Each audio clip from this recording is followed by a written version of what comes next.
there, and welcome back to Fox and Forge Farm, your favourite slice of paradise. Life here is all about simplicity, nature, and having fun with the things that make our homestead so special. Today we're diving into something that's super simple but packed with flavour: homemade basil pesto. And of course, it's made with fresh basil straight from our garden. Our little homestead has a bit of everything: apple trees, strawberries, tomatoes, cucumbers, and so much more.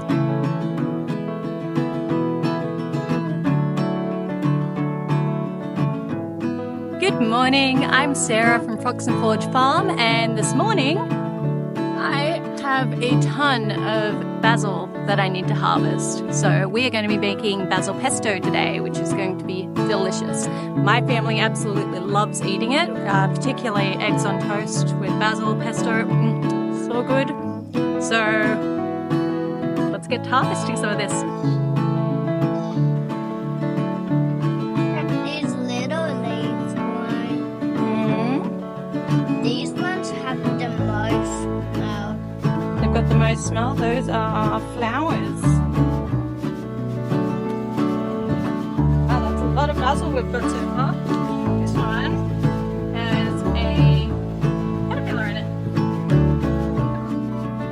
Growing our own food means we're eating fresh, we're saving money, and we're doing our little bit for the planet. Got it. It's the best feeling knowing that we've had a hand in growing nearly everything we eat. They want that. There's always lots of mushrooms around here.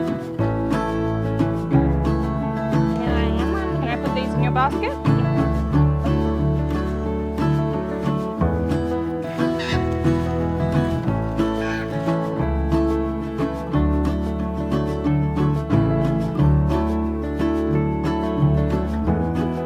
Alright, we're back inside. I've got my basil, and now is the worst job of the process, which is picking off all the leaves. I don't like to wash my basil because I think it changes the texture of the pesto. So I'm just going to go through and pick off each of the leaves, check for buggies, and then pop them straight into here. This is going to take a while, so I'm going to get this basket done, and then I'll come back to you once it's finished.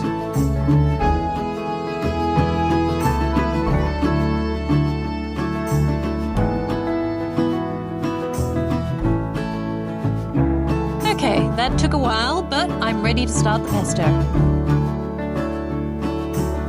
Now, I'm making a bulk amount of pesto so that we can put it in the freezer and eat it throughout the winter. I'll be putting in 8 cups of basil leaves,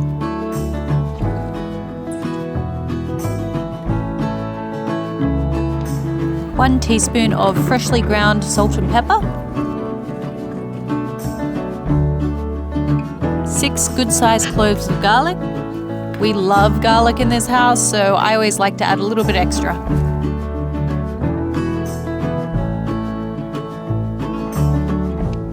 2 cups of good quality grated Parmesan cheese,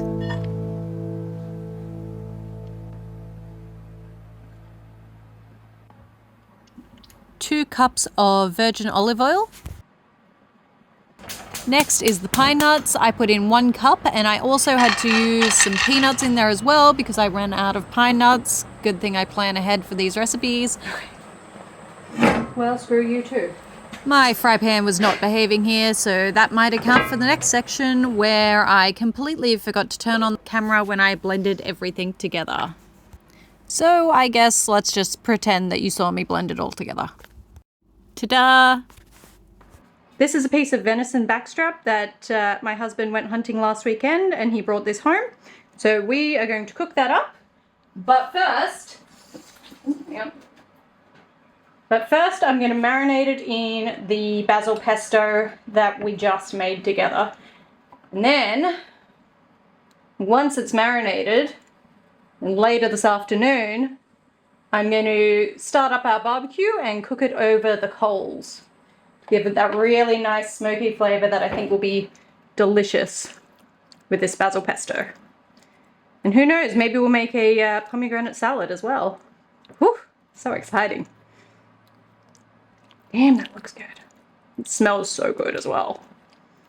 There we go. That will be delicious tonight. I'll put it aside in the fridge for now so it can sit and rest. As for the rest of the pesto, I'm going to need to get it into bags as quickly as possible. Otherwise, pesto left open to the air will oxidize really quickly and it'll give that really nasty brown color, which we don't want. Because of the risk of botulism, you don't want to be preserving it like in water baths or anything like that, so we tend to freeze ours. I don't love using plastic, but it's what I've got on hand at the moment, so I'm just going to put small portions in plastic bags and then flatten them out, and we'll pop those in the freezer. We'll do portions of 1 cup, roughly. There we go.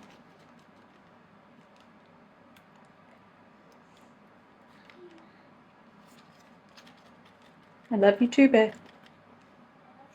There we go. All right. So you want to get as much of the air out as possible. I'm going to lay this pretty flat. Squish it out. Start zipping that up a little bit. Whoop.